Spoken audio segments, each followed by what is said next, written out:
Good evening. The time is 6 p.m. Central Standard Time. This is your host, Buffie Williams. You're listening to the New Heights Show on Education. And this week, I will be introducing myself, and I'm your host, Buffie Williams from the Troy, Alabama area. Tonight's topic is the history of education reform.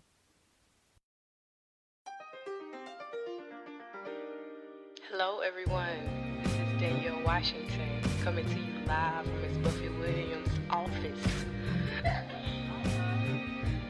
We're just sitting around thinking about life and trying to become better people tonight, so check us out. Welcome back. You're on the air with Buffie Williams, and you have been listening to the New Heights Show on Education.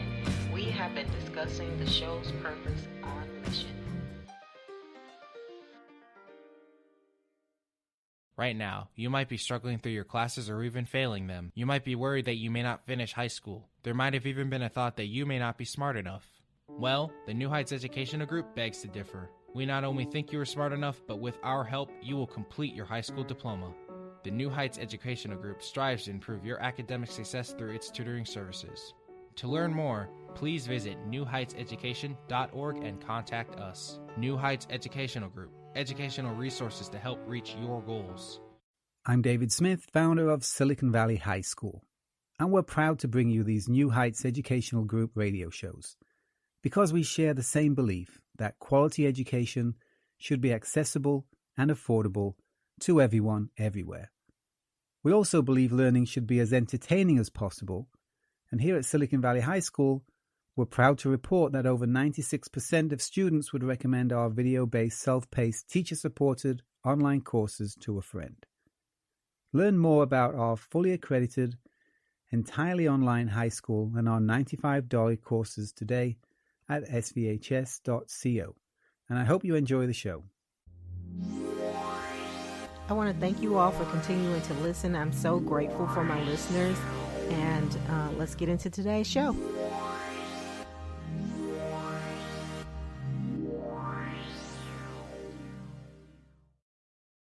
Tonight we will be discussing the history of education reform, but before I get into that, I wanted to discuss a few things that we discussed on last week's show. I have a partner with the New Heights Education Group, and she is a fellow host of mine, and her name is Erica Henson. And I wanted to let my listeners know that she discusses topics related to depression, anxiety, and other disabilities. And her show airs live on Thursdays at 2 o'clock p.m. Mountain Standard Time, 1 o'clock p.m. Pacific Standard Time, and 4 o'clock p.m. Eastern Standard Time. Again, her name is Erica Henson, and she discusses topics related to depression, anxiety, and other disabilities. And sometime in the future, we will be able to co-host some of our shows and also hopefully participate in some roundtable discussions with past hosts of the New Heights Educational Group. Also, the recommended books and curriculums on their website that I authored, I'm also a proud partner as well as a host with the organization, and you can find my books and other recommended readings on their page in the Learning Annex. When you look up me under the partner courses, you will also be able to check out the genealogy courses where my curriculum can be used as a teaching tool with their curriculum under the genealogy course. We also have the Easy Tunes comic book, which addresses issues that students may be facing in schools. And on the back side of that book, on the back cover, there are different hotlines that students can use if they're facing particular issues that will be helpful for them regarding any educational struggles that they have in school. So I wanted to make sure that you all know about my co-host from time to time who is airing live on Thursdays at 2 p.m. Mountain Standard Time and 1 o'clock p.m. Pacific Standard Time and 4 o'clock p.m. Eastern Standard Time. Also, the Easy Tunes comic book, which I will be reading for you all bi-monthly, but you can also access additional resources and hotlines on the back cover of that book. So now let's get into the show. The history of education reform education is a discipline that considers other methods of teaching and learning, whether that's in schools or in a school-like environment. But one of the things that I find interesting is that we all have a vision of what we think is the proper form of education. But at some point, we have to try to find some type of consensus. And so the history of where we came for as education is concerned is very important for us to create a foundation on this show so that we can all start, have a starting point of where we want to move from here. Also, education can be a transmission of values and other acquired knowledge in society. And we know that Horace Mann was the father of American public education. And originally, he attended school for 10 weeks out of the year. And the rest of the time, he had to work on the farm, which was, common during those times. But in no way do we want to talk about abolishing public schools or, eliminating public schools. But we also have to have some type of foundation. So where do we start? We want to talk about kind of how much does it cost to send a student to school, and what's going to be in the best interest of the students. And statistically, we know that only 60% of students are college or career ready. And, we're talking about choice and accountability. And what we know is that, families struggle to find the best fit for their children. And so what we want to do is we just want to kind of lay a framework so that we can all kind of engage in educational topics that may be beneficial to do what's in the best interest of the student. So going back to Horace Mann, he only went to school, like I said, maybe 10 weeks out of the year, and the rest of the time he worked on the farm.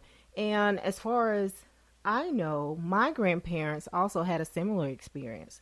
They only went up to a certain grade level in school, and then the rest of the year everybody farmed, as well as my parents. And so we know that one of the things that he was instrumental in is that he wanted public education to be paid for by taxes. And back then, as well as now, parents who had, who were well off, who were wealthy, their children were either sent to private schools or they had private tutors in their homes. So in the foundation of education, most students only went to school part-time. And if they did go to school, they went to school in one-room schoolhouses.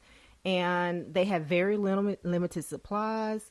They had very little, the teachers had very little education. But the reformers wanted education to be a place where some students could escape poverty, a way for them to become better citizens. So Horace Mann ended up being the state supervisor for education. And his thing was that citizens needed to galvanize in order to vote to make sure that schools were better than they had been in the past. And so what they did was the citizens galvanized and decided that taxes would be the way to pay for better schools. And then those schools also would pay for higher salaries for teachers and also establish special training schools for teachers. And then we see the matriculation of the school year increasing from 10 weeks to approximately 6 months out of the year, which of course lengthened the school year, and it made an improvement in the curriculum because there were three basic principles of the public education at that point. So one was that the schools would be free and supported by the taxes of the citizens. Two, teachers would be trained. And then three, the students would be required to attend school. So we know that now we also have that into play. We have types of truancy laws where students are required to attend school up until a certain age. And so, other regions also adopted this theory from Horace Mann. And so more schools and more colleges were established. But also, originally we know that females were not admitted to these high schools or to these colleges. So later on, as the education system went on, we also know that African Americans were not allowed to attend these schools. And if they did go to schools, those schools were separate and they received less funding. And so as the school system got better and as women received more rights, so did African Americans. And as the history of education reform evolved, we know that schools got better and also got better for women and for African Americans. So at that point, there was a greater interest in teaching people who had disabilities. And also we're talking about people who were visually impaired or had a hearing impairment. And so we are moving from, general education for the masses, and then the matriculation from that to educating women, and then putting more efforts into servicing minorities and then those with disabilities. And so Horace Mann kind of started that movement with understanding that education was going to be the key to all citizens becoming more empowered as far as their education was concerned. So what can we do as parents and educators that strive to give our students the tools that they need to succeed? We need to focus on, healthy bodies, healthy minds, building self-confidence, and also giving them a solid education. So we want them to be passionate about life, and we want to give them everything that they need to excel in life. But we know that that is not always in the form of textbooks. This could be also in the context of creative learning, creative design, and just the environment in which you put the child in, something that's going to inspire them and empower them to design from real world problems. And so here we have the exploration of different ideas. And we also understand that, learning culture molds their behavior. And it also is expansive in the way that they think, and they think about public education. They think about government and governance. And so originally, we know that education at that point, were pretty basic. We were talking about mathematics and language and learning how the sciences and the arts work. But as we move on through education, we understand that sometimes there was a conflict in what was going to be actually offered at these schools. And so that's where we get to the point of informal education, or maybe even unschooling. And regardless, we know that we wanted to maximize the potential success, regardless of the circumstances of where a child was born. We wanted to maximize their experience in the field of education. And so one of the other things that was so instrumental is that now that we've come from just learning the basics of mathematics and language, we've gotten into the field where we discuss also, maintaining good character and character education, and schools implementing character education. And with the Journal of Character Education, researchers and policymakers and teachers and educators and school practitioners, they have developed, positive character standards for students. And so with that, not only is our education system taxed with teaching the fundamentals to our students, but they're also teaching good character. They're teaching them to care about each other, acting upon those core values and those ethics, fairness, honesty, compassion, being responsible, and having respect for others. And so, these principles are something that originally, we probably historically thought of as would be taught at home, and not necessarily the responsibility of the school, but more of an extension of the home. And so those things were always practiced, but not in the sense of character education within the schools. And so There are also 11 principles that go along with the character education, and that schools usually address and in the overall school climate, in addition to academic curriculum.